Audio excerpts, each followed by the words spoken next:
want to make a video here about a customer that called me yesterday with a question that I've never really put much thought into, just because I'm in the business every day. But guys that aren't, and build an engine occasionally, and decide they want to build a hot rod or whatever, may not know or may not be sure who to ask or where to go, and maybe are a little hesitant about forums, because I could make an entire video just about forums and why I don't like most of them. Anyway, this video is just going to talk about a couple differences of bearings. So this is a Cleveite bearing. I've got a set of stock replacement King bearings, aftermarket HN series Cleveite bearings, and an aftermarket set of XP in King bearings. So the N and the part number, I'm not going to get into all the tri-metals and eccentrics and all that stuff about bearings. It's just not what the video is about.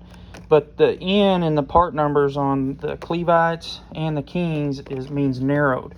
So this set of bearings and this set of bearings are narrowed about 50 thousandths from what a stock replacement bearing width is. And the reason they do that is all your aftermarket crankshafts have what's called a fillet radius on the rod and main throw. So you can kind of see how that the radius comes up off the top of the rod journal. And then on the stock crank here, you can kind of see how the radius goes down and then back up on the rod journal. Same thing on the mains. The same thing on the mains, and same thing on the mains on an aftermarket crank as well.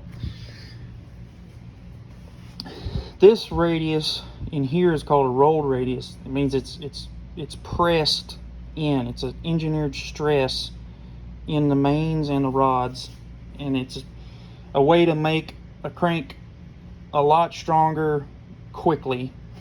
A fillet radius, I believe, is a better radius than a rolled radius, because all your aftermarket cranks have fillet radiuses in them. But this type of radius is very, very particular on finish. The stone has to be dressed really fine. The your coolant concentration has to be right, and you have to do these really, really slow so you can get any type of stress riser, grind mark completely out of that fillet to make these strong. But every aftermarket crank, Callie's, Bryant, Winberg, Eagle, Scat, they all have fillet radiuses. So I believe that's the better radius to run. Doesn't make these any worse. It's just this is how they added strength quickly for mass production crankshaft. This is a factory LS1 stock crank. It's an LS1 because it's got gun drilled mains. And this is a aftermarket LS stroker crank. Very common cranks.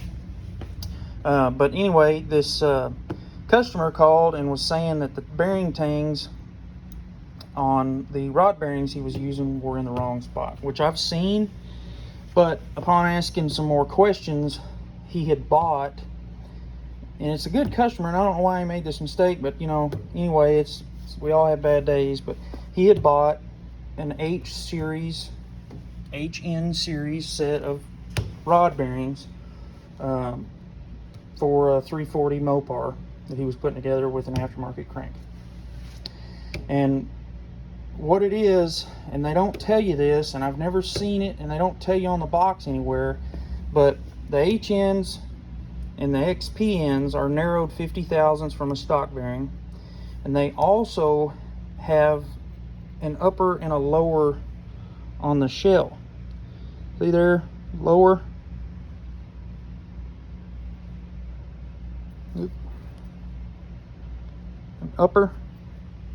That's how Cleveites are labeled. And Kings, it's down right, that C807L, that's lower.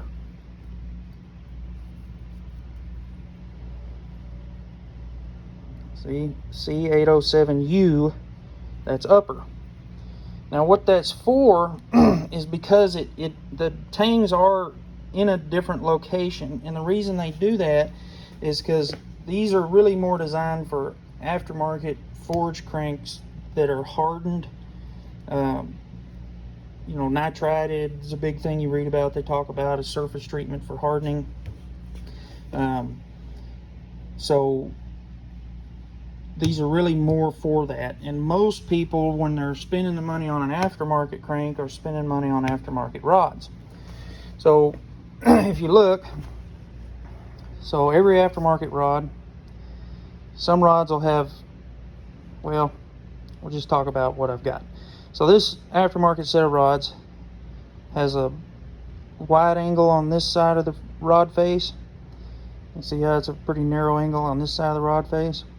Well, what happens is, what that's for is, so we're going to take and put our lower shell, which is the rod side,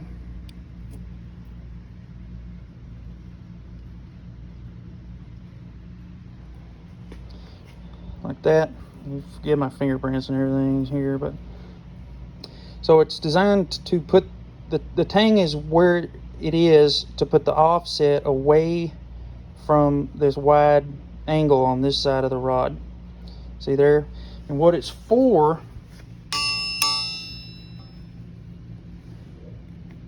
is to have clearance up against the fillet of these aftermarket cranks.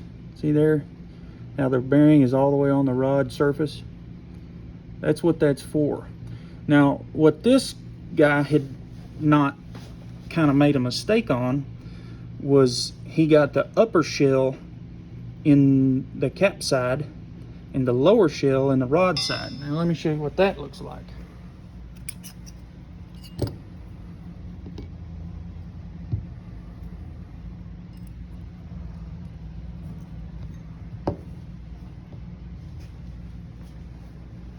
Now I've got the upper and the lower. Now you see how much farther over that bearing sits up against that wide angle? So what happens is, you go to put your rods on,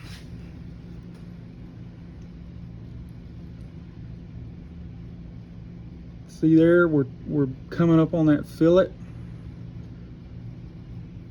and we're not up against the cheek there. So what ends up being is you get your rods in there and they don't have any side clearance.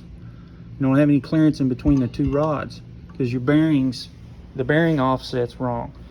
So it was a simple mistake. I mean, I really thought he would have known that, but you know, like I said, some people just have off days. But that's what they're made for, is for clearance on the fillets of aftermarket crankshafts.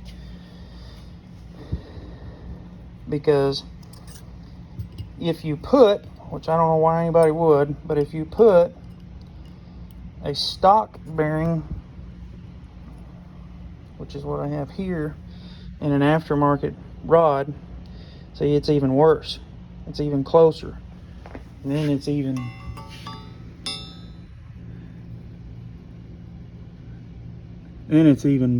worse. Like, you can't, it's trying to roll up on that radius, and you can even see the little bit of daylight between the rod and the cheek of the crank there. So that's just a little bit of bearings. Hopefully this isn't too confusing. Just wanted to kind of clarify that, because they don't tell you that in when you buy bearings. I'm sure people would if you called them and asked them, you know, like if you buy a kit from whoever out there would probably tell you.